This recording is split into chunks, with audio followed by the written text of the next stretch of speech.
Juliette, vous m'entendez? Bonjour. Bonjour à tous, on attend une centaine de personnes et normalement ils sont 400 derrière l'écran. C'est ce qu'on nous a dit. On peut peut-être commencer parce qu'on a déjà pris quelques minutes de retard sur le programme et 1h30 pour discuter de nos sujets, ça va être un petit peu court, compte tenu des enjeux du numérique en santé. Je peux lancer? Alors on y va. Bonjour à tous, donc bienvenue pour cette deuxième journée numérique en commun. On ouvre avec un sujet qui n'est pas un sujet neutre, surtout au vu de la période dont on vient de sortir et qui nous oblige, pour entrer dans cette salle par exemple, à présenter un dispositif numérique de contrôle d'accès. Je suis très heureux vraiment d'accueillir les participants de ce matin. Pour la petite anecdote, en 2016, quand on a déposé le rapport de création ou de constitution de la MEDNUM à Axelle Lemaire, je lui avais dit, écoutez Madame le maire, un des enjeux qui arrivera bientôt sur la médiation numérique, ce seront les sujets de santé. Et elle m'avait répondu à l'époque, vous savez, c'est déjà très compliqué d'aller taper à la porte de mon ministère de tutelle à Bercy. Imaginez quand s'il s'agissait d'aller taper au ministère de la Santé pour envisager de discuter des sujets de médiation numérique et de santé. Et là on est 5 ans plus tard, quasiment jour pour jour, à une quinzaine de jours près. Et aujourd'hui on ouvre ce regard croisé en séance plénière sur la conférence du numérique en commun. Et donc je pense qu'en 5 ans, ça veut dire que le sujet il est vraiment apparu. Alors il est apparu pour des raisons aussi qui sont des raisons nationales. Hein, et c'est pour ça qu'on va avoir notre première intervenante qui va nous expliquer ce qu'il en est sur l'état stratège et la façon dont le ministère de la Santé s'est saisi aujourd'hui des enjeux du numérique en santé, avec toute une planification, tout un programme en tout cas, une stratégie. Donc on a 4 intervenants ce matin autour de la table. Laura Le Tourneau, Nicolas Barbeau, Didier Carcioli et Juliette. Désolé, j'ai mangé votre nom, Juliette. Voilà, à force de s'appeler par les prénoms, on oublie les noms des gens. Et donc ce que je vous propose, c'est qu'on... Merci. Juliette Alibert. Et effectivement, ce que je vous propose, c'est qu'on commence tout de suite. On va dérouler les choses de cette façon-là. Donc Laura Le Tourneau sur la partie stratégie de l'État et quels sont les enjeux sur le numérique en fait qui nous arrivent en termes d'usage et de service. Didier Carcioli qui lui est un acteur de la MGEN, donc je vous présenterai un peu plus en détail tout à l'heure. Ensuite, on aura Nicolas Barbeau qui représente la structure locale d'organisation de la stratégie numérique ou de e-santé sur la région Nouvelle-Aquitaine. Et puis Juliette Alibert, donc avocate spécialisée sur la donnée numérique de santé et qui représente le collectif Interop. On commence par vous Laura, si vous voulez bien. Donc Laura, vous êtes déléguée ministérielle au numérique en santé auprès du ministère de la Santé. Vous êtes aussi ingénieur des mines. Vous avez écrit un ouvrage sur Ubérisons l'État avant que d'autres s'en occupent, si j'ai bien le terme en tête. Donc voilà, vous représentez ici la stratégie qui a été mise en place par l'État. Est-ce que vous pouvez bien nous présenter justement quelle est cette stratégie, son historique, où on en est aujourd'hui? Je vous laisse, allez-y. Merci beaucoup, puis merci pour cette invitation. Je suis ravie de pouvoir intervenir sur des thèmes relatifs à la santé dans un environnement plus transversal sur le numérique et sur les communs de façon générale, parce que c'est vraiment un cas d'usage dont moi, quand j'ai écrit Ubérisons l'État avant que d'autres ne s'en chargent avec Clément Berthollet, j'aurais jamais osé rêver d'un cas d'usage aussi parfait de l'application de ce qu'on a appelé l'État plateforme, mais qui se base en fait sur les communs numériques. Donc cette stratégie que je vais vous présenter, ce qui est important de comprendre, c'est qu'elle s'ancre dans un constat qui a été fait par Dominique Pont, avec qui je travaille en binôme, on est un peu les profils inverses. Lui, il n'est pas du tout fonctionnaire, il vient du terrain, il est directeur d'un hôpital à Toulouse. Et il a fait, pour Agnès Buzyn à l'époque, fin 2018, un constat sur le numérique en santé qui disait, en fait, c'est le tiers-monde, quoi. On n'arrête pas de parler à longueur de conférences, de tables rondes, de parcours patient, de décloisonnement entre la ville et l'hôpital, entre le sanitaire et le médico-social, de patients-acteurs, etc. Mais voilà, moi, 1 mois après mon arrivée au ministère de la Santé, c'était déjà des mots qui me mettaient une boule au ventre, tellement ils sont peu suivis de la réalité des faits sur le terrain, quoi. Il suffit d'avoir été hospitalisé une fois pour se rendre compte qu'on passe notre temps à répéter nos antécédents médicaux, nos allergies, etc., que nos radios, nos comptes rendus de biologie, etc., ne suivent pas avec nous, ne traversent pas le laboratoire de biologie, le médecin traitant, l'hôpital, l'EHPAD, etc. En pratique, sur le terrain, c'est pas vrai, c'est pénible pour nous, patients, et c'est pénible également pour les professionnels de santé qui passent souvent du temps à péter des câbles devant des logiciels pas ergonomiques qui mettent énormément de temps à charger, etc., etc. Donc il y a un constat qui a été fait, lucide, un peu déprimant, Mais c'était nécessaire pour remonter aux causes de ce constat et se dire comment collectivement on fait mieux en jouant sur chacune de ces causes. Donc comme dans tous les problèmes compliqués, le numérique en santé c'en est vraiment un, il n'y a pas un bouc émissaire, on est un peu tous responsables, nous qui faisons le numérique en santé. Les industriels, ce sont eux qui font le numérique en santé sur le terrain, ce sont eux qui créent les logiciels, des systèmes d'information hospitaliers, des pharmacies, etc., ont une part de responsabilité parce que pendant des années, la plupart d'entre eux ont mis leurs clients dans des logiques captives et propriétaires sans jouer de jeu dans l'interopérabilité, ce qui faisait qu'il est très compliqué pour un hôpital, par exemple, de changer de système d'information hospitalier, pour un médecin traitant, pour une pharmacie, etc. Donc les industriels ont une part de responsabilité. Les professionnels de santé ont certainement aussi une part de responsabilité, c'est un peu tabou de le dire, mais voilà, il y a un manque de formation, d'acculturation et donc d'envie pour aller vers ces sujets de numérique en santé. Et puis nous, pouvoir public aussi, on avait vraiment une part de responsabilité. Parce que la santé publique, vous l'avez vu pendant la crise Covid certainement, est extrêmement fragmentée. Il y a énormément d'acteurs publics qui s'occupent de la santé et donc de façon transversale du numérique en santé. Et on n'avait pas été capable pendant des années de fixer le pourquoi on faisait du numérique en santé, ça sert à quoi, pourquoi on fait du numérique, le quoi, quelle est notre stratégie pour développer un numérique en santé, et le comment. Comment est-ce qu'on s'organise, nous, la quinzaine d'opérateurs publics qui gravitons autour de ces sujets au niveau national, toutes les autorités régionales de santé sur le terrain, et puis tous les vrais gens, quoi, les 3000 hôpitaux, les établissements médico-sociaux, les médecins libéraux, les pharmaciens, etc., etc. Donc quand on est arrivé avec Dominique, c'était début 2019, donc il y a 2 ans et demi, presque 3 ans maintenant, on s'est basé sur ce constat et on a dit, il faut que nous, on balaye devant notre porte pouvoir public. Donc on a fixé le pourquoi en disant, on ne fait pas du numérique pour faire du numérique. On s'en fout du numérique, c'est un prétexte. On fait du numérique parce que c'est un moyen pour faire en sorte de mieux soigner et de mieux prévenir demain. Et de faire en sorte que les données, nous, patients, on les ait à disposition, qu'elles nous suivent pour de vrai, pour qu'on puisse être acteurs au-delà de la formule politique, et pour qu'elles circulent entre les professionnels de santé et les établissements sanitaires et médico-sociaux. C'est pour ça qu'on fait du numérique, et on veut le faire dans un cadre de valeurs qui soit à la française et idéalement à l'européenne, sorte de troisième voie entre la Chine et les États-Unis, voilà, si je vais être un peu caricatural, mais on veut absolument faire un numérique en santé qui soit éthique, humaniste et citoyen. C'est pas juste des mots en l'air, c'est tout un tas d'actions concrètes qui ont été lancées depuis 2 ans et demi pour défendre cette vision et qu'on va porter au niveau européen à l'occasion de la présidence française, là qu'on prend en janvier, de l'Union européenne. Ça, c'est sur le pourquoi. Sur le quoi, la logique, c'est celle de l'État plateforme, que j'avais développée avec Clément dans Ubérisons l'État, et que Dominique appelait pas comme ça, mais en fait, il disait il faut urbaniser les systèmes d'information en santé en s'inspirant du mode de gouvernance d'une ville qui répartit le juste milieu en fait entre le public et le privé. Dans une ville, les pouvoirs publics ils font 2 choses. Ils fixent les règles, le code de la route, le code de l'urbanisme, etc. Mais ils supervisent aussi le développement des infrastructures de base, les routes, les ponts, le réseau d'égouts, le réseau d'électricité. En revanche, ils ne font pas tous les buildings, toutes les maisons individuelles. Ça, c'est le privé qui le fait, la société civile, le terrain. Voilà, ça ne peut pas se faire du 7e arrondissement de Paris. Et nous, on est là pour vérifier que les maisons individuelles, elles respectent le code de l'urbanisme, qu'elles jettent leurs égouts dans le réseau d'égouts et pas dans le jardin du voisin d'à côté, donc elles se raccordent à nos infrastructures. Et si c'est bon, on délivre un permis de construire. On fait un HLM de temps en temps, quand il n'y a pas de business model, que le privé s'en saisit pas, mais qu'il y a un besoin sociétal. Donc là, on y pallie, nous, l'État, mais c'est exceptionnel. Donc dans le numérique en santé, c'est exactement la même chose. Je ne sais pas si on peut passer sur la slide suivante. Bon, en attendant, je vais le faire. Voilà, parfait. Donc vous voyez pas, mais c'est pas très important. Ça résume les 5 orientations qui étaient là précédemment, qui sont la feuille de route en fait. Vous avez ici, dans le numérique en santé, l'équivalent de nos règles, le code de la route, le code de l'urbanisme, etc., avec 3 grands piliers. Un pilier éthique, dont je parlais sur les valeurs en introduction.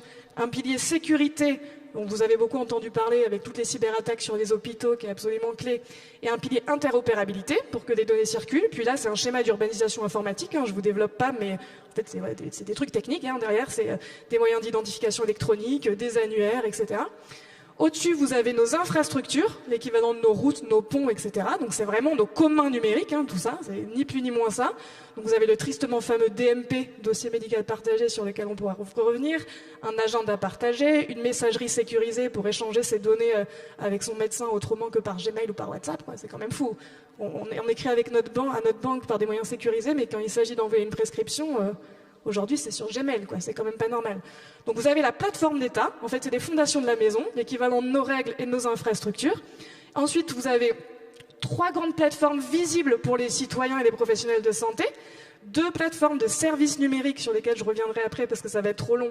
Une pour les citoyens qui en pilotent aujourd'hui dans 3 départements, qui sera ouvert à tous les Français en janvier 2022. Une pour les professionnels de santé et une plateforme de données qui n'est pas une plateforme de service, qui est le Health Data Hub et qui est faite pour la recherche, l'intelligence artificielle, etc.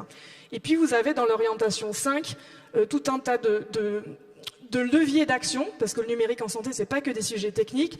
Pour faire en sorte que tout ça, ça se développe sur le terrain, eh ben, il faut injecter des financements. Voilà. Donc il faut de la carotte. Il faut aussi du bâton avec l'évaluation. Une fois qu'on a imposé ces règles, il faut qu'elles s'imposent pour de vrai à tous les éditeurs de logiciels. Il faut de l'engagement, du sens, voilà, pour former les gens, pour faire en sorte que les gens aient envie d'y aller, y croient, embarquer les citoyens, etc. Et puis, il faut du soutien à l'innovation pour qu'il y ait plein de maisons individuelles jolies qui émergent dans la ville, sachant que les maisons individuelles, là, dans notre métaphore, c'est des services numériques en santé. Donc c'est Covid List côté société civile, c'est Doctolib, c'est le portail patient de la PHP, c'est un outil de télésuivi, c'est un outil de téléconsultation, etc. Donc voilà sur le quoi, et puis pour terminer sur le comment très rapidement, comment est-ce qu'on met en œuvre tout ça ? Ce qu'on a fait dans le cadre de la première orientation de la feuille de route qui s'est attaquée aux racines du mal, à la gouvernance, quoi. On a fait en sorte à la fois de coordonner les acteurs en interne, faire en sorte qu'on sorte des guerres de périmètre, de posture, etc. comme précédemment, et qu'on travaille ensemble dans la même direction, et surtout de co-construire en permanence avec le terrain. Donc on a construit le Conseil du numérique en santé, qui est la grande messe du numérique en santé. Tous les 6 mois, on rendait compte publiquement sur tout ce qui a été fait les 6 derniers mois, tout ce qui va être fait dans les 6 mois qui viennent. Mais on a lancé aussi un comité citoyen du numérique en santé avec 30 citoyens tirés au sort. On a fait en sorte, on a fait le tour de France des régions, c'est la dernière fois qu'on s'est vu. On a fait pendant 6 mois le tour des régions de France pour embarquer tous les gens du terrain autour de cette vision pour que ce soit pas la vision du ministère de la Santé ou de Véran ou de Macron ou de je sais pas qui, mais que ce soit notre feuille de route commune à tous. Et ça, voilà, c'est un truc qui nous tient vraiment à cœur pour que cette aventure, ce soit une aventure collective, ce soit pas le projet du ministère. Voilà. Merci Laura pour ce rappel sur la stratégie, effectivement. Alors comme vous le disiez fort justement, la dernière fois qu'on s'est vu, c'était à la Tour de France du numérique, puisque moi je suis d'Auvergne-Rhône-Alpes, avec quelques acteurs de la médiation numérique locaux, parce qu'on était en train de mettre en gestation des sujets sur lesquels on reviendra plus tard. On s'en est arrêté là quand vous avez eu quand on a fait la présentation, quand vous avez fait la présentation à Lyon au mois de janvier 2020, on en était on a en tête qu'il y a un angle mort dans la stratégie qui est l'accompagnement au numérique des usagers, en fait des patients, parce qu'effectivement leur proposer un bouquet de services c'est une chose, mais ça nécessite que les usagers soient en capacité d'accéder à ces services numériques. Et puis surtout, ce qui s'est passé après janvier 2020, c'est qu'on a connu un tunnel, enfin on essaie de s'en sortir, je pense qu'on arrive au bout du tunnel.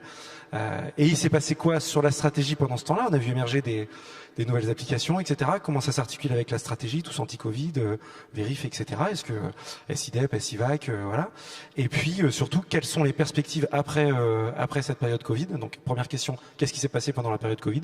C'est un peu la thématique de notre regard croisé ce matin. Et puis quelles sont les perspectives demain ? Sachant qu'il y a eu des annonces effectivement qui ont été faites il y a quelques jours sur les fonds qui vont être mis sur la médiation numérique concernant ces usages en santé.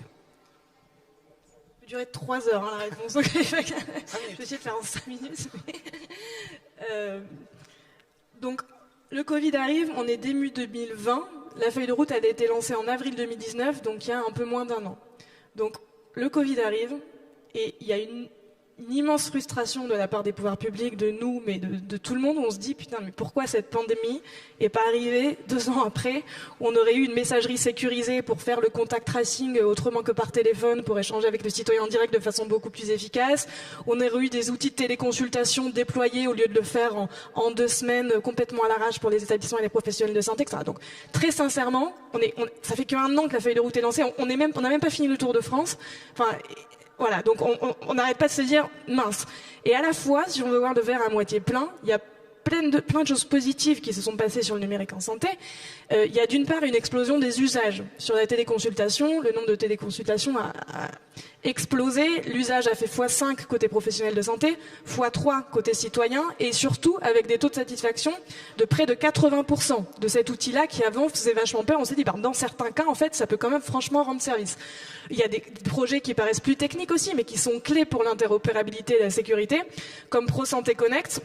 C'est l'équivalent de France Connect, mais pour les professionnels de santé. vous avez des courbes avant de déploiement de ProSanté Connect qui étaient comme ça et puis qui deviennent verticales parce qu'en fait on a implémenté la brique France Connect dans les logiciels SIDEP pour faire le dépistage, les tests RT-PCR, antigéniques, etc. et dans le logiciel Vaxi dont tu parlais pour faire la vaccination. Donc évidemment tous les professionnels de santé se sont enrôlés dans ProSanté Connect et cette brique d'identification elle va se retrouver dans tous les logiciels terrain, ce qui va permettre de vérifier que c'est la bonne personne qui se connecte et de faire en sorte qu'il y ait une interopérabilité puisqu'il n'y a pas de réidentification pour les professionnels de santé dès qu'ils changent d'outil, ce qui leur fait peur de perdre un temps médical incroyable. Donc il y a, je vous cite 2 exemples, mais il y a des projets qui ont vraiment accéléré, tiré par les usages du Covid. Premier point positif. Deuxième point positif, il y a des projets qu'on se serait jamais senti capable de porter parce que c'est fait de serpent de mer. Hein. La e-santé, il faut quand même s'accrocher. On arrive, le DMP, c'est un projet qui date de 2004, qui est en train de sortir de terre, 2004. Hein. Enfin, c'est avant le premier iPhone, c'est il y a très très longtemps. Là, je vous passe les détails, mais toutes les briques que vous voyez, c'est des serpents de terre, donc les gens n'y croient plus. Mais collectivement, on ne croit plus en notre capacité à arriver à faire quelque chose sur le numérique en santé. Et là, la crise arrive. On avait fait un bilan fin 2019 de la feuille de route pour montrer que toutes les actions avaient avancé à marche forcée. Et donc là où les gens, quand on a publié la feuille de route en avril, ils nous disaient c'est super, l'état plateforme, etc. En revanche, vous n'y arriverez jamais. Les délais sont beaucoup trop ambitieux. Fin 2019, donc avant le Covid, il y avait déjà cette dynamique d'embarquer. Des gens me disaient ah ouais, mais en fait, quand on avance enfin tous dans la même direction, on arrive à tenir les délais alors qu'ils nous paraissaient complètement fous. Donc il y avait déjà un espoir qui était lancé. Mais quand même beaucoup de serpents de mer à faire sortir de terre.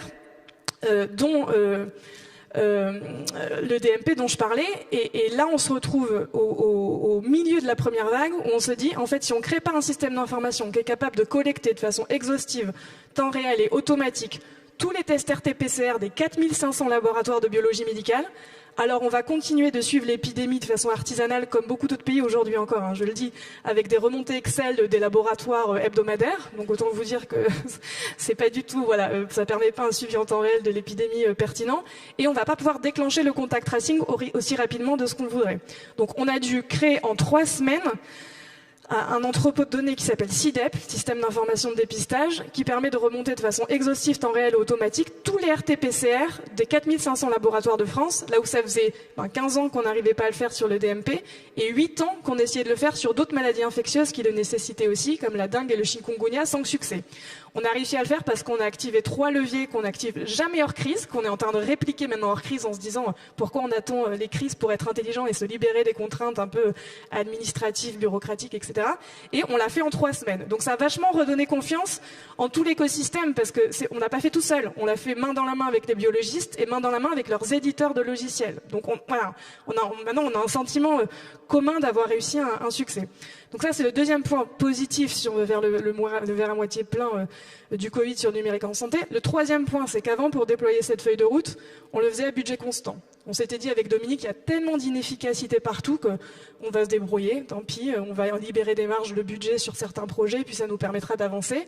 Là, suite au Covid, il y a eu des plans d'investissement massifs qui ont été déployés comme on n'aurait jamais osé rêver.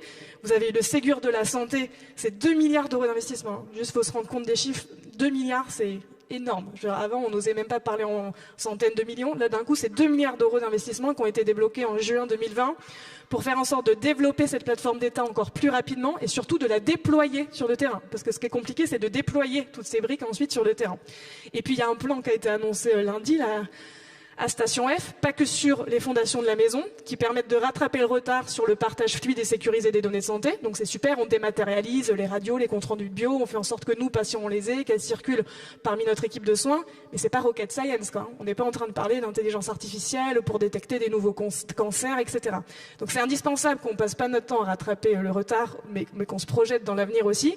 Et donc il y a 650 millions d'euros qui ont été débloqués dans le cadre de France Relance aussi, plutôt sur la partie innovation, mais aussi, on en reparlera, là, dans éthique, on l'a mis dans les piliers de la maison, parce que pour nous, on ne fait pas de numérique en santé si cette condition n'est pas remplie. Il y a tous les sujets de fracture numérique qui nous occupent beaucoup aujourd'hui. Donc, troisième point positif, des crédits historiques qui ont été débloqués. Et puis, quatrième point positif, des partenariats inédits qui ont été faits avec les acteurs privés dans le cadre de l'État plateforme. voilà, qu'on prenait dans le cadre de la maison, hein, où c'est eux qui font des services innovants à valeur ajoutée métier.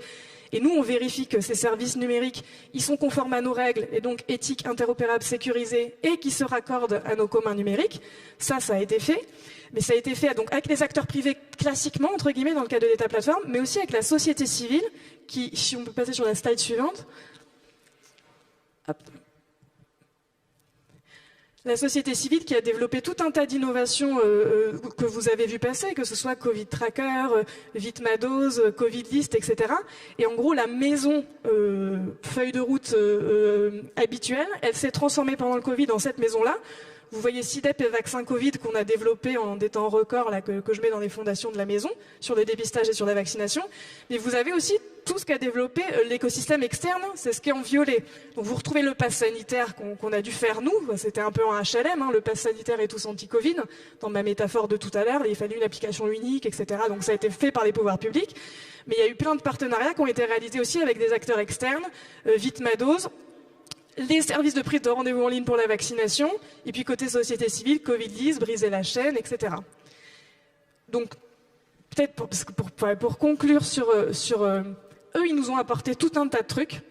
Voilà, ils nous ont apporté tout un tas de trucs parce que il y a des idées qu'on n'avait pas eues sur briser la chaîne, par exemple, qu'on n'aurait jamais eu, mais aussi parce que eux, ils peuvent lancer des trucs que nous, on peut pas. Par exemple, Covid List, c'est très rigolo parce que ça faisait 3 semaines que ça a tournicoté l'idée de faire une liste d'attente pour la vaccination, par exemple, en interne, mais personne se lançait parce que tout le monde avait peur de se planter.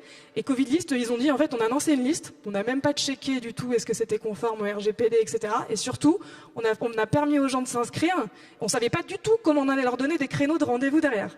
Autant vous dire que si nous, la puissance publique, on lance un truc comme ça, aujourd'hui ça ne passe pas. Il y a un droit à l'erreur pour les citoyens, il n'y a pas encore de droit à l'erreur pour les fonctionnaires malheureusement. Donc on ne peut pas le faire. Donc nous on est ravis que des gens se lancent comme ça, eux ils voient que ça prend et là on se parle et nous on fait comment on fait pour vous aider, vous mettre en conformité, faire en sorte que votre service y soit connu, etc. et que ça prenne quoi. Mais vous avez pris le risque initialement vous. Donc eux ils nous apportent l'innovation, le fait de pouvoir dérisquer des projets, puis aussi de la main-d'œuvre, hein, parce que Covid-10, derrière, c'est 200 bénévoles. Hein. Nous, à la délégation numérique en santé, on était 10 à l'époque. Hein, donc, autant vous dire qu'on ne peut pas embaucher 200 bénévoles comme ça. Donc, voilà, 200 bénévoles qui ont été mobilisés. Et à l'inverse, derrière, si on passe sur la slide suivante, très rapidement. Non, on aura peut-être l'occasion d'y revenir dans le cadre des questions. Merci Laura et merci pour votre enthousiasme. Effectivement, on se rend compte de tout le chemin parcouru, voilà, et qui soit à la fois l'investissement personnel des agents qui sont impliqués sur le sujet et une dynamique d'État, c'est-à-dire qu'il faut que le pouvoir public dise OK sur un sujet comme celui-là. Donc c'est très intéressant. Je vous propose de passer à l'intervenant suivant. Donc Didier, vous êtes administrateur de la ManNum, donc voilà, déjà bien sensibilisé au sujet de la médiation numérique. Vous êtes militant permanent de la MGEN depuis 1988 en tant que directeur adjoint, puis aujourd'hui vous êtes directeur de la transformation numérique. Enfin, j'ai pas forcément tout en tête. En gros, la MGEN, aujourd'hui, c'est à la fois un producteur de services en tant que gestionnaire d'établissements de santé et à la fois en tant qu'assurance, enfin mutuelle en tant que telle. Donc, il y a des adhérents. Est-ce que vous pouvez justement nous présenter pour vous les activités, là où vous situez-vous dans la maison et puis, quel est votre retour sur le sujet? Comment, encore une fois, ça s'est passé pour vous, la période Covid? Quel retour vous en faites? Allez-y, je vous laisse la parole. Voilà. Merci, bonjour à toutes, bonjour à tous. Merci pour l'invitation. Je suis ravi d'être là et de pouvoir m'exprimer devant vous aujourd'hui et puis de pouvoir échanger avec Laura, avec Nicolas, avec Juliette qui est en distance.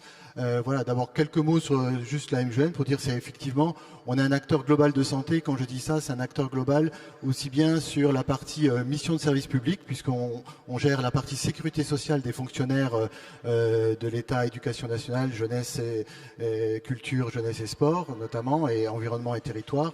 Et puis également on est assureur complémentaire et puis aussi offreur de soins avec des établissements, des professionnels de santé, 1 millier de professionnels de santé, 5000 salariés au niveau de ce qu'on appelle les établissements et au total 10 000 salariés qui œuvrent. Alors c'est vrai que quand la pandémie est arrivée, par rapport à ce que disait Laura tout à l'heure, en termes de numérique, je dirais que moi qui suis sur ces domaines-là à la MGN, la transformation numérique, eh bien c'est quelque chose qui a avancé très très lentement, et je dirais tellement lentement que des fois on a l'impression qu'on va plutôt en arrière et qu'il y a des choses qui vont plus vite autour de nous, et que nous on a l'impression de faire du surplace ou de pas avancer. C'est qu'en même temps on peut pas avancer tout seul à développer des choses qui sont parfois peut-être innovantes, mais qui sont pas utilisées par les usagers, par les citoyens. Et peut-être que le DMP aussi, c'est quelque chose qui, depuis 2004, Laura le disait tout à l'heure, tente d'être développé, mais si ça prend pas, si c'est pas utilisé par les professionnels de santé, si c'est pas utilisé par le citoyen, c'est quelque chose qui ne fonctionne pas. Et là arrive la crise, peut-être pas au bon moment, je sais pas s'il y a un bon moment pour ça, mais en tous les cas, elle a eu un effet énorme d'accélération du mouvement. D'abord en interne, parce que quand la crise est arrivée, la première chose qui est venue à l'esprit, c'est qu'il y avait une continuité à opérer pour que les gens puissent continuer, quand ils se font soigner, à être remboursés, à percevoir leurs prestations. Et pour ça, on est passé, alors là c'est pareil, en 3 semaines de temps, de 1 millier de connexions possibles à distance pour les salariés qui gèrent et qui liquident les dossiers pour les faire payer, à 4000, 4500 en quelques semaines. Et ça aussi, chose qu'on n'aurait jamais imaginé en amont, avec des solutions parfois un peu bricolées, etc., mais qui fonctionnaient en tous les cas, y compris avec des postes que les agents avaient eux-mêmes chez eux, sur leur propre poste. Donc c'est quelque chose qui a été mis en œuvre très très rapidement. Après, très vite, ces usages ont permis d'accélérer beaucoup de coopération et au sein en interne au sein des établissements que nous avons entre professionnels de santé. Et depuis, Laura l'a dit aussi, la télémédecine a pu se développer, la téléconsultation et plus récemment le télésuivi également. Et c'est quelque chose qui va rester. Le télésuivi, c'est quelque chose en éducation thérapeutique du patient qui peut rester et qui peut du coup complètement restreindre les distances entre le lieu où habite le malade et son médecin, par exemple. Quand on a préparé la table ronde de ce matin, on a évoqué la façon dont vous mesurez les connexions sur les plateformes pour les adhérents, pour les bénéficiaires de droits, de venir consulter leurs droits. Parce qu'effectivement, comme les gens sont un petit peu moins déplacés, ils ont favorisé peut-être l'usage de la consultation numérique de leurs droits. Et vous disiez qu'en fait, par contre, on arrive à repérer ou à cartographier en tout cas les points faibles ou les trous dans la raquette sur le profil des adhérents qui se connectent. Alors moi, ce que je peux dire, c'est qu'on a, en tant que l'utilisation de plateformes, on a développé, comme beaucoup d'organismes, un espace personnel pour chaque adhérent, chaque assuré social. Et cet espace personnel est potentiellement, chacun peut l'ouvrir. Donc on a fait des campagnes depuis des années pour que cet espace personnel soit utilisé. Ce qu'on peut constater, moi, ce que j'ai à l'esprit globalement, c'est que on a sur les 4,4 millions de personnes qu'on a en termes de population protégée, eh bien on a à peu près la moitié des personnes qui ont ouvert leur espace personnel. Donc ce qui sous-entend que la moitié ne l'a pas ouvert et continue soit par courrier, soit par mail, comme c'est dit, par mail non sécurisé, de poser des questions et d'attendre des réponses. Ou de se déplacer. Et sur la moitié des espaces personnels ouverts, il y en a une moitié qui est vraiment actif. C'est-à-dire qu'il y a une moitié les gens l'ont ouvert un jour, mais où ils l'ont oublié, où ils n'ont pas vraiment l'usage. Et sur ceux qui sont actifs, je dirais que les 3/4 sont utilisés uniquement pour vérifier s'ils ont bien eu des remboursements par rapport à une consultation, par rapport à des soins dentaires ou optiques récemment. Donc c'est pour vérifier ça. Alors qu'il y a bon nombre de services qui sont disponibles, qui ont été développés et qui aujourd'hui ne sont pas suffisamment utilisés. Et c'est vrai que du coup, moi je pense que là où on a vraiment un effort en tant qu'opérateur de gestionnaire également et assureur complémentaire, c'est un rôle d'accompagner nos adhérents, accompagner les assurés sociaux pour qu'ils puissent utiliser et prendre conscience de tout ce que ça peut leur apporter en termes d'usage et d'utilisation et de facilité d'utiliser des plateformes.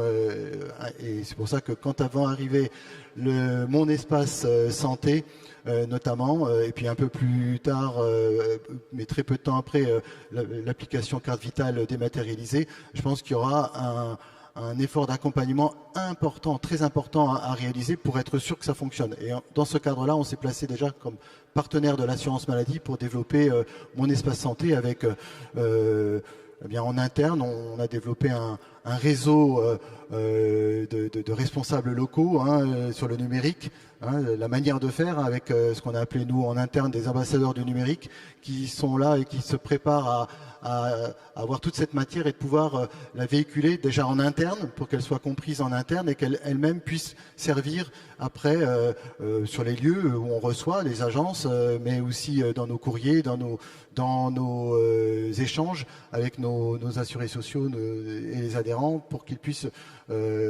connaître ces usages et qu'on puisse les développer ensemble. Effectivement, on en avait parlé à l'époque avec Céline Guérin-Dugas il y a 2 ans en numérique en commun, puisqu'elle avait exposé quelle était la stratégie de la MGN sur le sujet. Et c'était intéressant, parce qu'à l'époque, moi je venais pour le centre hospitalier d'Ardèche méridionale, de faire le parallèle entre vous, opérateurs de la mutualité qui est gestionnaire d'établissements de santé, et nous, les établissements publics de santé. Vous avez, comment dire, vous êtes saisi de la question de votre responsabilité vis-à-vis des personnes que vous soignez, en fait. De dire, oui, mais je ne fais pas que les soigner, il faut aussi que je les accompagne, parce que c'est mes adhérents, à l'usage des services que je déploie. Parce le problème qu'on a dans les hôpitaux publics, c'est de se dire, mais c'est pas nous qui déployons les services, donc pourquoi nous on accompagnerait les populations? D'où le sujet qu'on a commencé à développer en Drôme. Pour ceux qui suivent, il y avait un Parlons Inclusion Numérique, un webinaire, il y a une 15aine de jours sur le sujet, sur la stratégie qui est développée en Drôme, l'expérimentation qui est faite, d'ouvrir des tiers-lieux dans les hôpitaux en disant, on emmène de la médiation numérique dans les hôpitaux, en disant juste aux hôpitaux, ouvrez-vous en fait à la médiation numérique. Permettez juste à vos soignants, enfin à vos usagers, d'être accompagnés sur les usages. Ce que vous avez développé sur la MGN, est-ce que vous avez justement, pas des statistiques, mais au moins un premier recul ou un premier bilan justement sur ces mesures d'accompagnement d'assistants numériques sur l'usage? Est-ce que vous avez des fréquentations, enfin des taux de fréquentation? Et surtout, est-ce que vous identifiez des points faibles aujourd'hui ou des sujets sur lesquels vous dites, bah oui, mais les gens, ils n'ont pas non plus forcément une culture numérique de base et on ne peut pas pallier à tout juste sur l'accompagnement numérique en santé? Oui, alors plusieurs choses dans vos questions.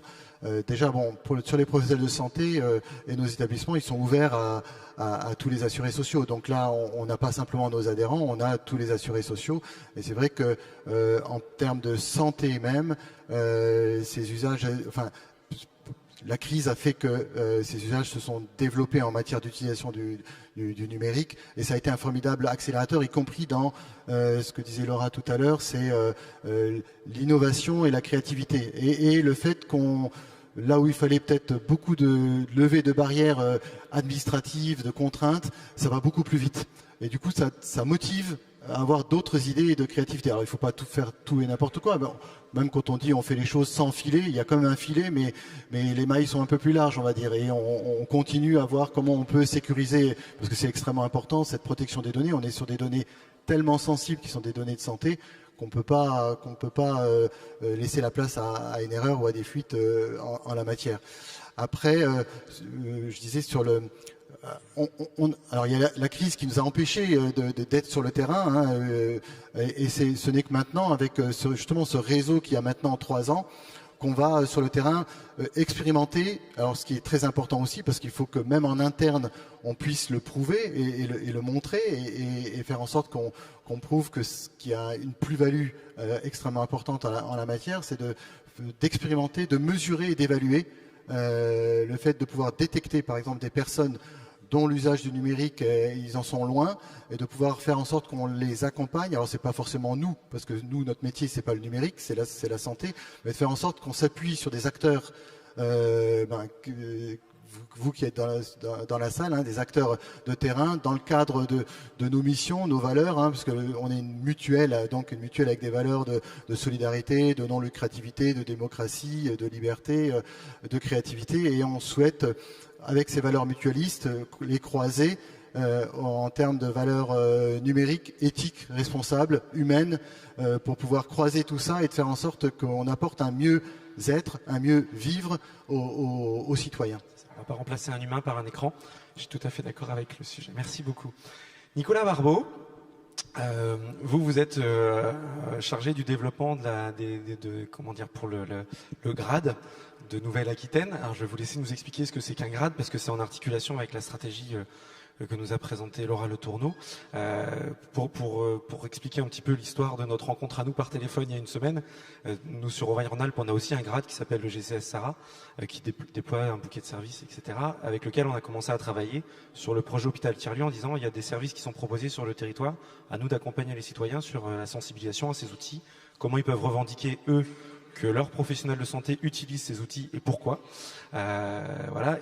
Et donc, en fait, les gens du GCS Sarah m'ont dit, mais Laurent, adresse-toi plutôt au grade local de Nouvelle-Aquitaine, tant qu'à faire, pour éventuellement peut-être aussi faire se communiquer les écosystèmes, celui de la médiation numérique et celui de la e-santé, parce qu'effectivement, il y a des passerelles à mettre en œuvre pour envisager l'accompagnement des citoyens aux usages numériques des plateformes de bouquets de services.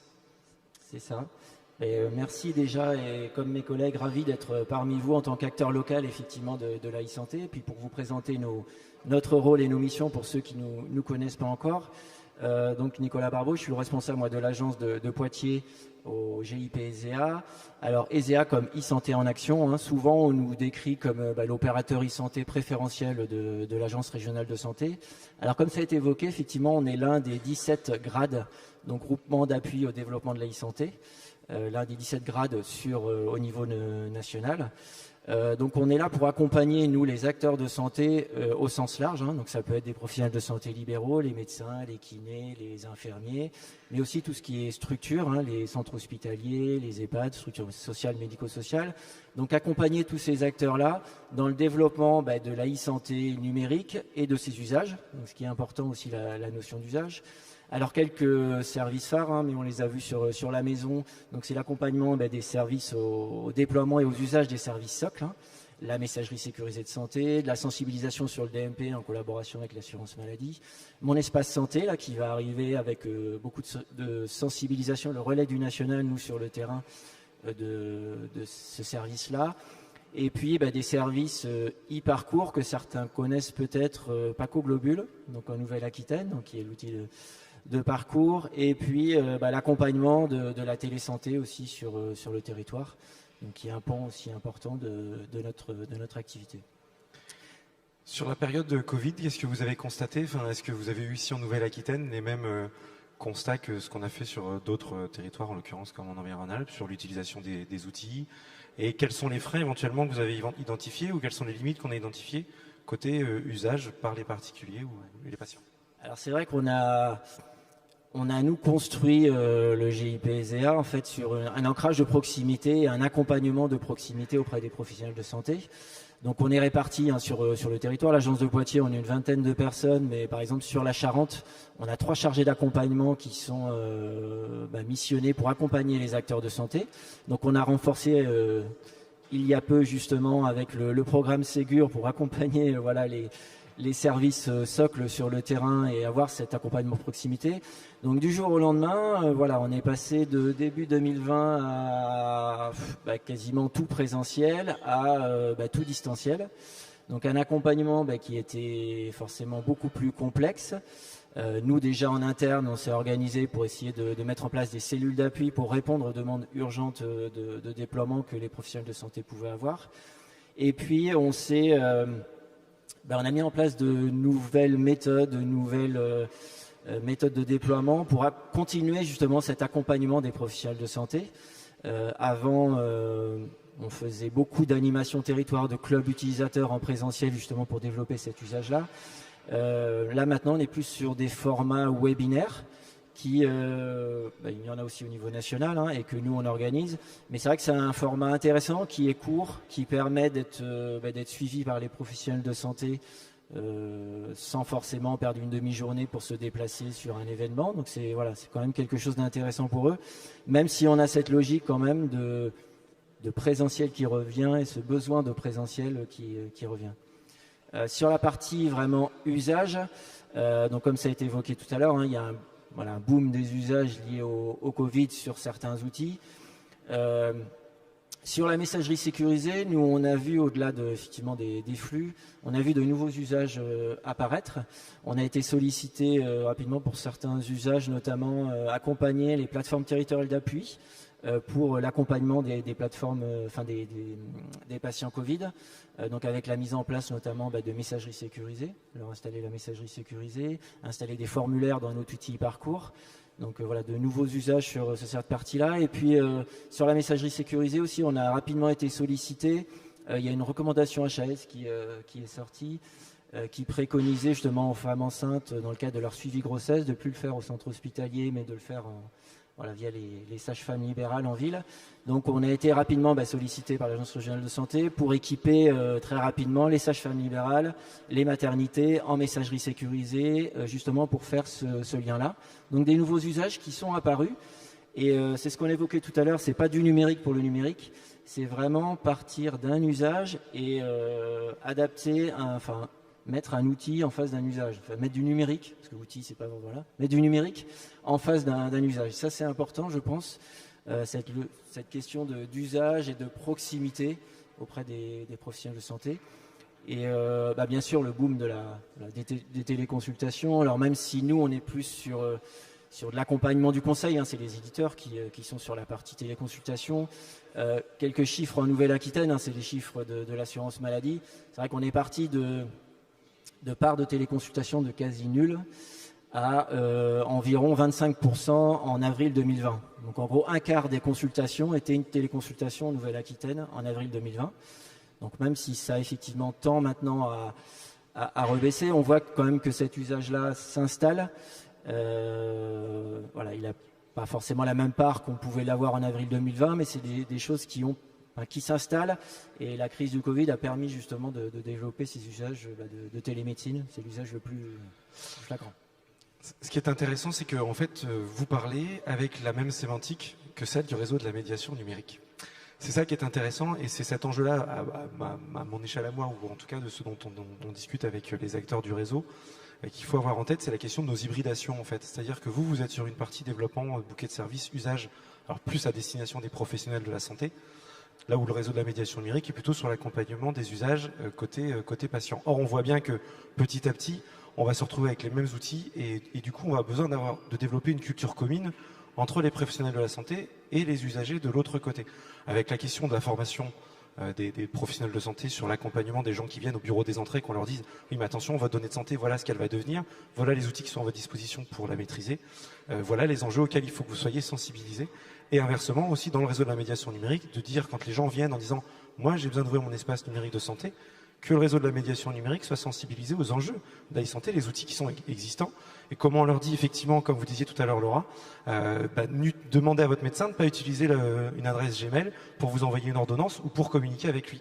Et ça, c'est des enjeux d'acculturation qui sont un petit peu sensibles, qui sont effectivement l'objet du travail qu'on est en train de mener en expérimentation avec le ministère sur la Drôme, en envisageant qu'il soit déployé, je crois que c'est dans les tuyaux, pour qu'il y ait une généralisation de l'expérimentation sur tous les territoires. Et donc effectivement, ce qui est intéressant, c'est que les réseaux d'acteurs locaux, on a travaillé avec le Hub Inora et le GCSA, et de la même façon, sur toutes les régions, en fait, il est possible que les hubs régionaux puissent faire le lien avec les grades locaux pour savoir effectivement quels sont les outils qui sont disponibles sur le territoire et comment on familiarise les patients usagers qu'on rencontre dans nos espaces de médiation numérique à ces sujets-là.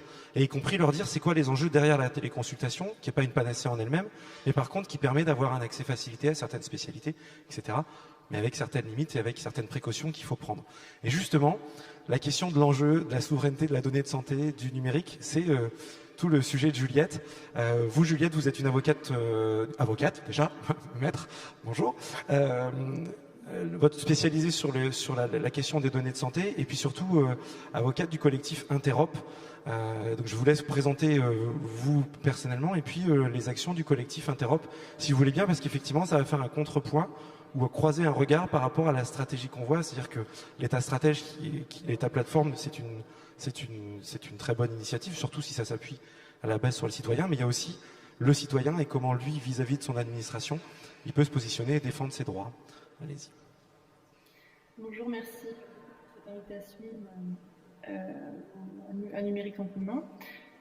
Je m'entends doux, mais c'est pas grave, je vais essayer de faire abstraction, c'est ce puisque évidemment c'est retranscrit en même temps. Donc Juliette Alibert, je suis avocate, publiciste, je fais aussi du droit pénal, et il se trouve que je suis l'avocate d'une association qui s'appelle Interop, qui est une association qui promeut les communs numériques en santé, en développant des outils alternatifs, notamment pour aider la recherche, faire de l'interopérabilité. Donc elle s'appuie sur un réseau d'acteurs, de professionnels de santé, et cherche à favoriser cette interopérabilité, ce partage des communs numériques. Je vous invite à regarder le site internet de l'association, qui aussi met à disposition des professionnels de santé différents outils alternatifs, puisqu'on parlait tout à l'heure de problématiques de sécurité, ne pas utiliser Gmail, avoir effectivement ce type de réflexe. Et bien cette association-là développe différents outils pour faire de la vidéo, de la visio par exemple, ou de la messagerie sécurisée qui ne passe pas par des logiciels, des opérateurs qui, en termes de protection de données de santé, qui sont des données particulièrement sensibles, permet donc un accès sécurisé, et en tout cas des alternatives qui, à son sens, lui semblent plus éthiques. Voilà, donc ça c'est le premier volet de cette association-là qui promeut ces outils, et cette association est donc composée de différents professionnels ingénieurs, à la fois ingénieurs en informatique et professionnels de santé. Il y a plusieurs médecins qui composent cette association. Le deuxième volet le champ d'intervention de cette association est vraiment axé sur, je pense, un autre champ qui devrait intéresser aujourd'hui les personnes qui nous entendent. C'est le volet accès au droit et préservation de la vie privée, des données de santé, de leur intégrité et donc des notions de confidentialité. Donc cette association-là joue un peu le rôle continue de jouer ce rôle de vigie un petit peu de la protection des données de santé, de la confidentialité. Je suis désolée, j'ai un peu du mal à parler parce que je m'entends, c'est un peu compliqué, mais j'espère que ça passe quand même. Et donc, en fait, quand on parle de médiation, je pense qu'effectivement, il y a la fracture numérique qui est extrêmement importante et qui nécessite de développer, de réfléchir, de mener une réflexion sur l'usage du numérique pour qu'il soit accessible à tous, mais ça nécessite aussi une culture, le développement d'une culture éthique en santé, avec la sensibilisation à la fois des individus, des professionnels de santé. Et donc, c'est en ce sens que cette association-là, Interop, s'est posée en tant que vigie dans différents contentieux. Donc, notamment, elle s'est interrogée, elle a posé de nombreuses questions dans le cadre de recours, par exemple, un référé liberté contre, par exemple, le projet du Health Data Hub, en ce que, notamment, on avait recours à un prestataire, la solution technique était une solution de droit américain, et que récemment, le juge de l'Union européenne a pu faire valoir que les solutions américaines, le droit américain en tout cas, ne garantissait pas un niveau de conformité aussi élevé que le RGPD. Donc ça fait partie des contentieux sur lesquels cette association citoyenne a souhaité poser des questions devant le juge. Également parce que même s'il y a de la pseudonymisation, il est vrai qu'à partir de 5 variables qui sont des variables assez larges, comme la date de naissance d'une personne, son sexe, son lieu, la localisation de la personne, eh bien on peut assez rapidement réidentifier les personnes. Donc c'est en ce sens qu'elle s'est posé ces questions-là et qu'elle a soulevé différents recours. Elle s'est positionnée devant le juge pour faire valoir ces éléments-là. Également, elle a questionné l'utilisation, dans le cadre de l'état d'urgence, d'un droit dérogatoire au droit commun pour un petit peu forcer, accélérer la mise en place de certains projets, notamment le Health Data Hub, qui nécessitait normalement un cadre réglementaire en droit commun qui devait intervenir. Et il est vrai que pour la recherche en matière de Covid, les choses ont été effectivement percutées, ce qui s'entend également vu l'urgence de la situation. Mais donc, elle a souhaité poser toutes ces questions devant le juge. Et effectivement, je pense que les points de vue de cette association sont assez intéressants parce que justement, elle remet en elle remet en cause un peu l'idée de centralisation.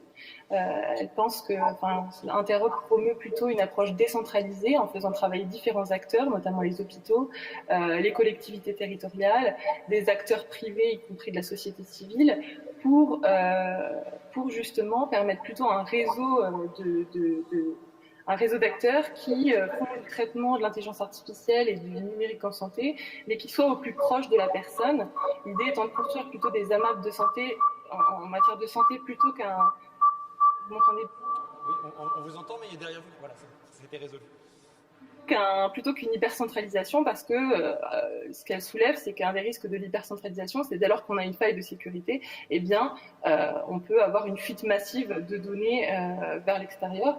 Donc ça, c'est des éléments qu'elle souhaite porter, et également le recours au logiciel libre en santé, puisque le logiciel libre permet une transparence de l'algorithme, avec parallèlement un chiffrement maximal de la donnée de santé pour justement préserver le droit à la vie privée. Tout à fait. C'était effectivement une question sur laquelle j'allais venir, mais vous soulevez un point qui est quand même assez important, c'est celui à un moment de la maturité et de la culture en fait de l'ensemble de la population ou citoyenne aux enjeux du numérique en santé, sur la décentralisation, c'est un préalable. Et aujourd'hui, on parlait tout à l'heure d'un système de numérique en santé qui était dans un état déplorable avant que la stratégie soit amorcée. Et on en est toujours un petit peu à ce point-là, en tout cas à l'échelon des territoires, c'est ce que nous on constate, c'est qu'effectivement aujourd'hui les acteurs sont pas forcément prêts et sensibilisés, c'est-à-dire qu'on va avoir des acteurs qui vont être acculturés sur les enjeux du numérique, etc. Mais la plupart, à la fois des professionnels de santé et des citoyens, eux n'ont pas ces enjeux-là en tête spécifiquement. Sur la question de l'open source, on en a discuté en préparation de cette réunion, des logiciels libres en santé. Moi, je vous ai effectivement posé la question et j'aimerais bien que vous le déployiez un petit peu assez rapidement. Ça semble paradoxal d'être sur une logique de se dire il faut à tout prix qu'on sécurise la donnée de santé, y compris sur la souveraineté numérique, la souveraineté nationale du concentrateur de données, le Health Data Hub, et puis en même temps de se dire mais attendez, on va faire du logiciel open source sur du traitement de la donnée de santé. Donc du logiciel libre, est-ce que c'est pas la porte ouverte pour que les gens viennent, avec des fins pas forcément honorables, pomper justement de la donnée de santé et de la donnée individuelle? Justement, je pense qu'il y a une idée reçue à notre sens sur l'utilisation du logiciel libre comme étant un outil qui n'est pas sécurisé, mais il faut savoir que, une méthodologie qui n'est pas sécurisée, mais il faut savoir que l'ANSSI, qui est l'Agence nationale de sécurité des systèmes informatiques, aujourd'hui investit massivement dans le logiciel libre, fait valoir que c'est des outils qui permettent une adaptation, une maîtrise en termes de souveraineté, mais en termes aussi de sécurité, parce que il y a un travail collaboratif par les pairs pour justement faire relever les failles existantes. Et en fait, je pense vraiment que on peut tout à fait faire de la transparence vis-à-vis de l'algorithme, vis-à-vis du code source, qui permet aussi de donner de la confiance aux citoyens qui savent, sans être formés, mais en tout cas qui peuvent à tout moment avoir accès au code source et donc comprendre comment la donnée est traitée, et en même temps, parallèlement, assurer un niveau de sécurité maximale de la donnée, c'est-à-dire que c'est pas parce que le code est lisible, est ouvert, que la donnée, elle, est accessible. Et c'est vraiment, en fait, deux règles qu'on pourrait mettre en pratique et qui n'ont pas d'impact l'une sur l'autre.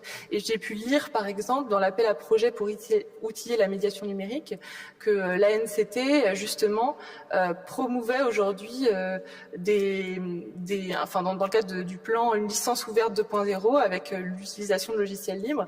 Et je pense que vraiment, les collectivités, les administrations doivent demain investir massivement sur le logiciel libre parce que d'une part, c'est très sécurisé et surtout, ça donne un cadre de transparence, un cadre permettant aussi de la démocratisation, une lisibilité et une compréhension de la part des citoyens qui va renforcer aussi la capacité à avoir confiance dans le numérique en santé. Donc je pense que c'est assez important. Et cette question de la confiance dans le numérique en santé est très importante. On en plaisantait sur le chemin en venant ce matin, en rappelant surtout dans les hôpitaux, dans les milieux ruraux, que votre voisin c'est votre infirmier, que généralement votre infirmier c'est votre voisin, et réussir à faire la part des choses entre l'information commune qu'on a vis-à-vis des gens qu'on fréquente et leur information médicale, elle est toujours très sensible. Mais en fait, en définitive, ce que vous nous amenez, c'est aussi beaucoup de questions.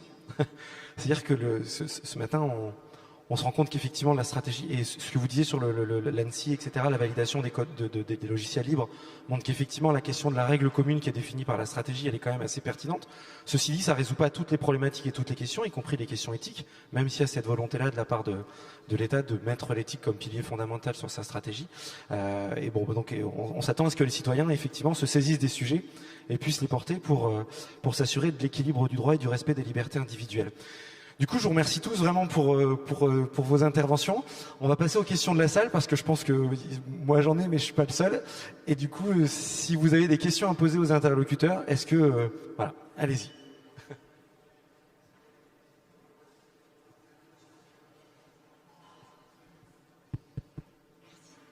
Bonjour. Alors j'avais une petite question qui est un peu transversale, mais qui concerne notamment la première intervention de Laura, je crois.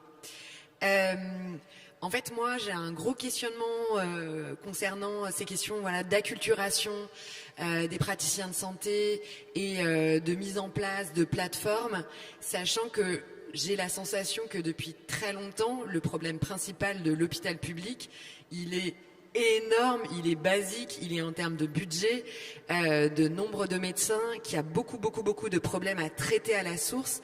Et en fait, j'ai la sensation, j'ai peut-être pas tous les tenants et les aboutissants, mais que tout ça n'est pas mis ni au service directement des praticiens, ni au service des patients en termes de santé.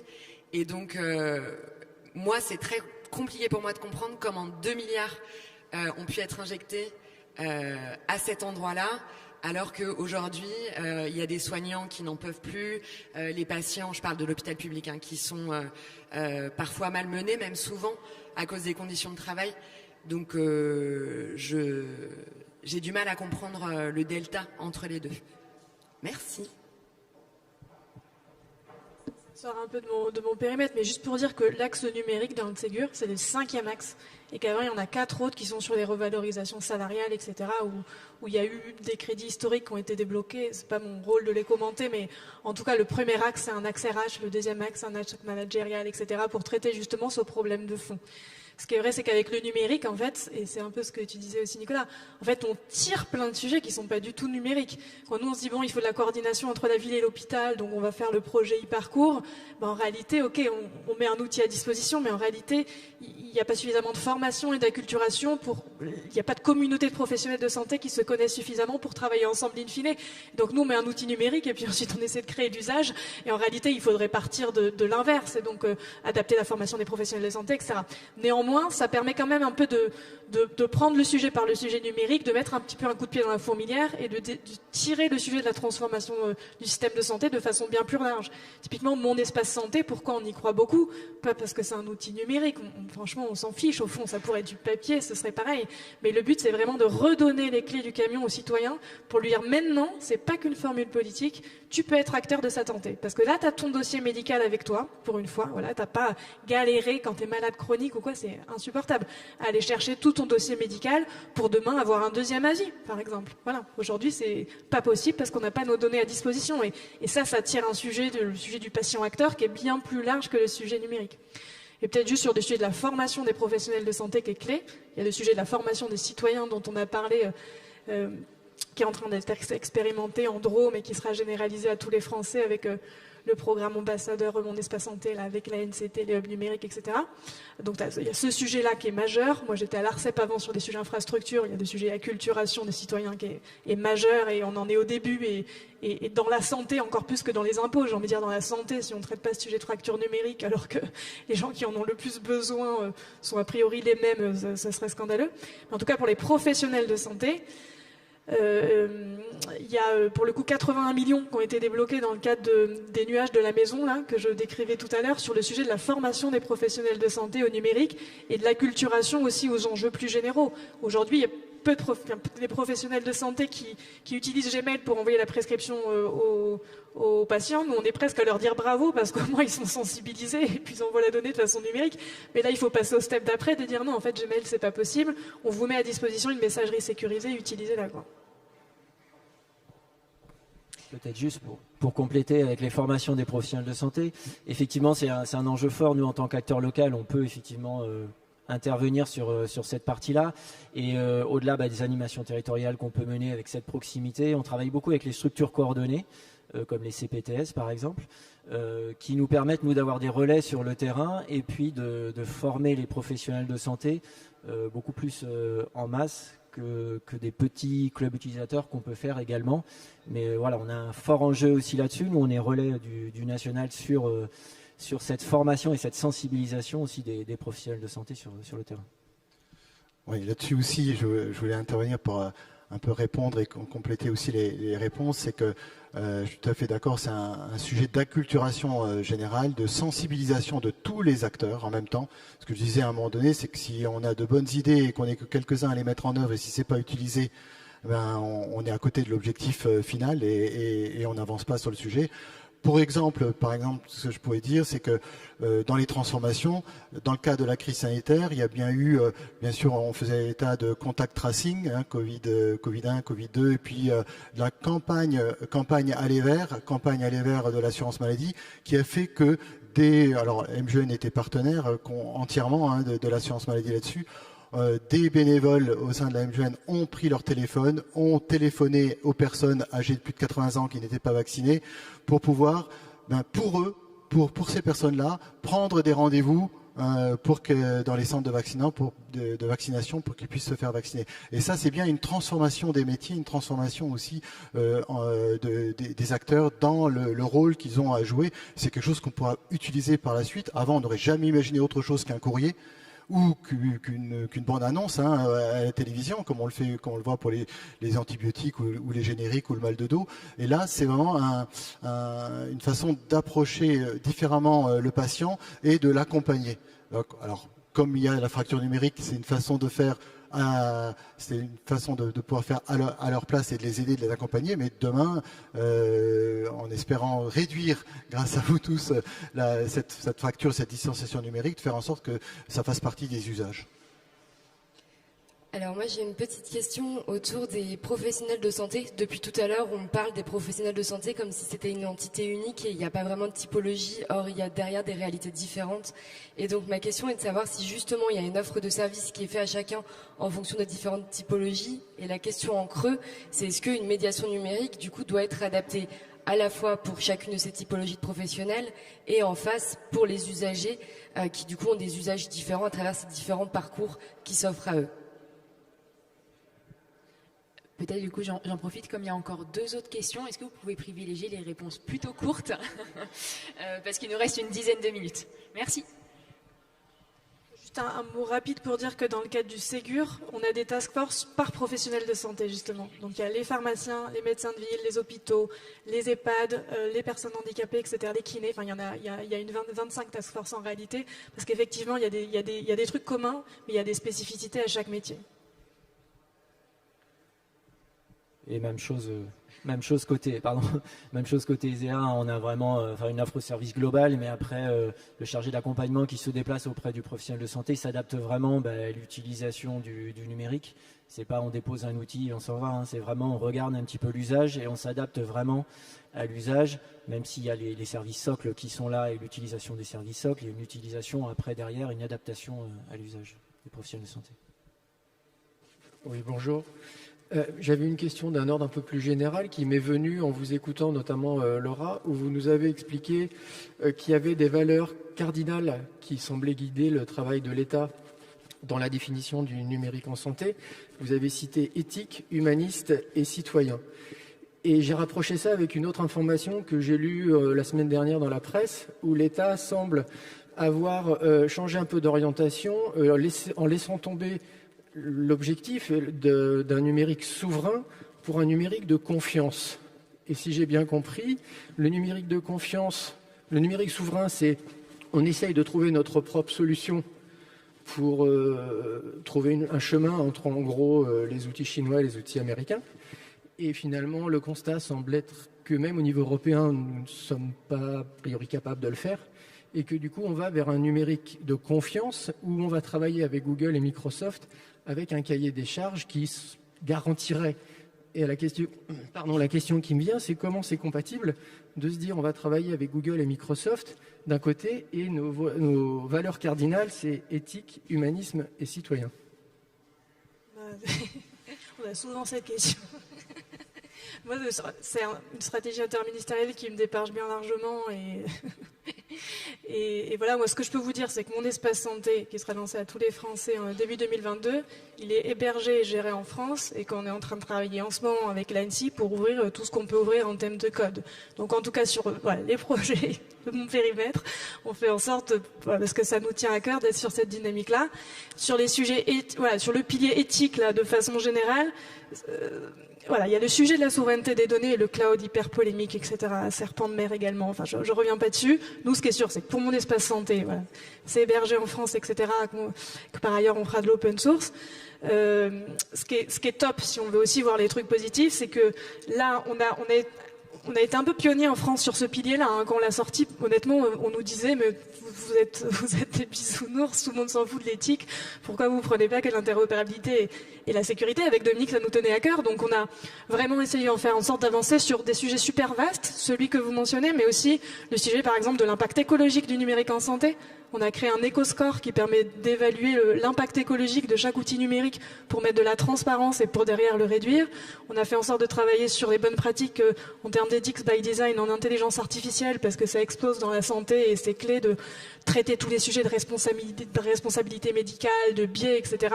Donc il y a plein de sujets super variés on n'a pas fait un énième rapport sur l'éthique du numérique en santé. On l'a pris avec des petits projets pour commencer très concret. On a fait un éco-score, on a fait des outils très pratiques.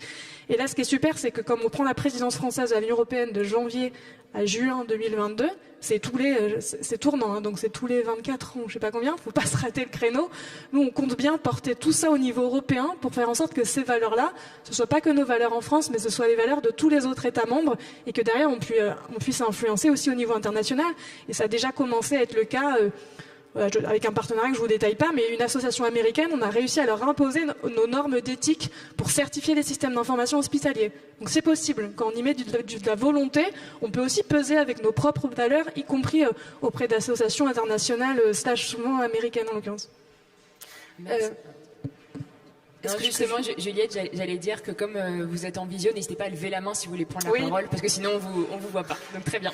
Merci. Oui, non, juste pour rebondir sur cette question, c'est bien en ce sens que l'association, par exemple, Interop s'est posé énormément de questions sur le projet du Health Data Hub et le recours à des prestataires de droit américains. Et c'est vrai que nous, ce qu'on promeut, c'est beaucoup plus les alternatives existantes, à savoir, il y a déjà l'entrepôt de données de santé qui a développé avec du logiciel libre cette capacité à centraliser énormément de bases de données de santé de façon sécurisée. Il y a le CASD et puis il y a, comme exemple, et effectivement des solutions existent. Enfin, c'est en tout cas le discours qui est porté et c'est simplement que quand on veut aller vite, on peut avoir recours à des solutions qui sont peut-être plus accessibles plus facilement, mais si les moyens étaient déployés pour justement trouver des solutions qui garantissent nos souverainetés, nous on est vraiment convaincus qu'on pourrait le faire. Voilà. On a besoin de cette vigilance citoyenne. Merci Juliette de nous le rappeler. Une dernière question ? Oui, bonjour, merci pour la qualité de vos interventions. Moi, ma question, donc, elle rebondit un peu sur l'aspect souverain. On pourrait parler donc de Doctolib, qui est une entreprise française. Vous en parliez tout à l'heure que vous avez fait des liens avec Doctolib. Et on sait à quel point Doctolib a été poussé donc durant les phases de vaccination. Néanmoins, on sait que c'est une entreprise qui fonctionne sous le régime des levées de fonds, donc une start-up. La dernière levée de fonds, c'était General Atlantic, donc un fonds américain. Aujourd'hui, Doctolib est valorisé à plus d'1 milliard.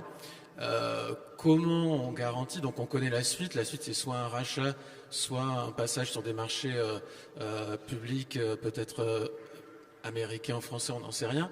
Comment on fait quand on sait que cette entreprise, elle est donc dans cette direction-là, de par le domaine dans lequel elle est inclue et sa structuration?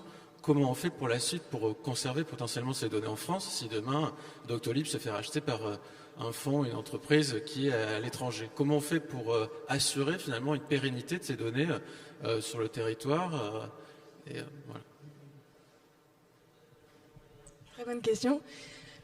Juste pour sur le concept de l'État plateforme, c'est vraiment avoir le beurre et l'argent du beurre. Donc pas être en mode caricatural, le privé c'est le mal, on prend pas les innovations bonnes à prendre qui viennent du privé, et pas être non plus en mode on leur file les clés du camion et on les laisse faire ce qu'ils veulent parce que nous on est trop nuls, on fera jamais bien, etc.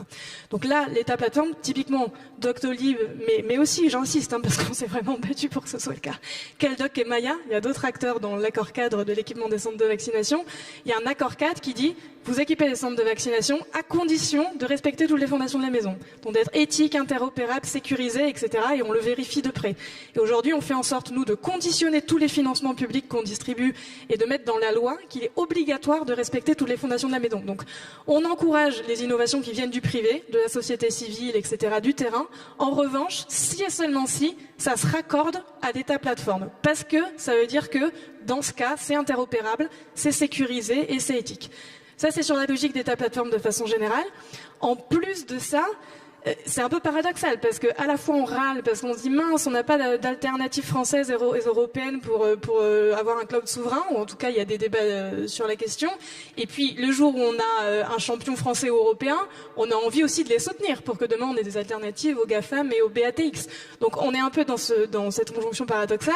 Et donc nous on travaille aussi, pas avec le ministère de la Santé, mais avec Bercy et avec le CNUM, sur tout cet aspect intelligence économique, souveraineté, etc., notamment sur Doctolib. Doctolib, la BPI a 10% des actions, c'est pas anodin, c'est l'objet d'une stratégie également. Allez-y, Juliette. Oui, l'association Interop, moi j'ai aussi déposé un recours justement contre ce partenariat entre le ministère de la Santé et Doctolib, parce que justement cette solution Doctolib aujourd'hui elle est hébergée chez un GAFAM, les données sont centralisées sur des serveurs détenus par Amazon. Alors évidemment c'est en France et en Europe, mais ça pose encore une fois cette question de souveraineté, et je pense que c'était intéressant aussi que les acteurs de la société civile fassent valoir justement ces problématiques devant le juge. Évidemment, Interop n'est pas contre la recherche et contre le numérique en santé, simplement avec une maîtrise de ce qui est fait et des choix qui sont éthiques, qui ne reposent pas sur des solutions qui nous éloignent de notre souveraineté, de notre autonomie numérique, notre capacité à avoir la maîtrise et le contrôle sur les données. Et juste simplement pour donner un parallèle, il y a un rendez-vous solidarité que vous devez connaître, qui a été déployé par les services de l'État et qui utilise du logiciel libre. Donc ça montre bien que pour la prise de rendez-vous, par exemple en ligne, l'État et les services ou différents prestataires, parce que vous avez évoqué par exemple Keldoc et Maya, mais eux hébergent les données, elles ne sont pas hébergées auprès de sociétés américaines, mais de sociétés françaises ou de droit européen. Et donc ça montre bien qu'il y a quand même en fait des choix stratégiques qui peuvent être faits et qui peuvent en tout cas nous rapprocher de solutions beaucoup plus éthiques ou qui garantissent en tout cas notre souveraineté. Voilà. Juste pour réagir et dire que le Conseil d'État a rejeté la requête d'Interop en l'occurrence en mentionnant qu'il jugeait que les clauses contractuelles et techniques mises en place par Doctolib étaient de nature à protéger les données de santé des Français, et mentionner aussi, très concrètement, parce qu'on est tout le temps dans ce type d'injonction paradoxale, que quand on doit équiper les centres en une semaine des services de prise de rendez-vous en ligne, non seulement Keldoc et Maya, très sincèrement, on n'aurait pas pu le faire seul, parce qu'ils n'avaient pas la force de frappe nécessaire pour le faire seul, premièrement, et deuxièmement, moi ça me fend le cœur quand je lis dans la presse ou quand j'entends pourquoi c'est pas Amélie qui l'a fait. Nous, au quotidien, on est en train de dire non, ce n'est pas à nous de faire le service de prise de rendez-vous en ligne, toutes les applications pour les femmes enceintes, pour l'insuffisance cardiaque, pour le diabète, etc. Dans la logique d'État plateforme, ces services, heureusement, ils doivent émerger du terrain. C'est pas notre métier d'être éditeur de logiciels. On n'a pas une armée de 600 commerciaux qui vont déployer, former les gens sur le terrain.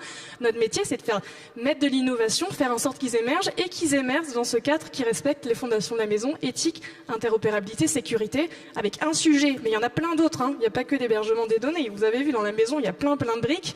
Il y a ce sujet de l'hébergement des données qui est particulièrement polémique et qui dure depuis des années. Voilà. Merci pour ce complément, Laura. Ce que moi je retiens par rapport à la thématique de cette table ronde, c'est qu'effectivement, de la même façon que le monde de la médiation numérique s'est structuré autour de la période du Covid, on a été aussi en capacité au niveau stratégie de santé et acteurs de santé de mettre en place des solutions rapides pendant la période, de faire émerger des usages, ce genre de choses, ce qui n'empêche pas une vigilance citoyenne parce que le sujet est encore en construction, que ce soit la construction des outils, la construction de la stratégie et des référentiels, en tout cas la surveillance, elle est aussi en train de se structurer. Et puis nous, côté médiation numérique, on est en train de se structurer pour s'acculturer à ces sujets-là et commencer à les déployer dans nos accompagnements. Je vous remercie à tous pour votre participation, merci pour vos questions, merci à vous les 4 participants. C'était très riche, on a essayé de tenir le timing à 5 minutes près, c'est parfait. Merci beaucoup et au plaisir de vous revoir pour un prochain numérique en commun pour continuer à poursuivre nos sujets sur le numérique en santé citoyen. Merci.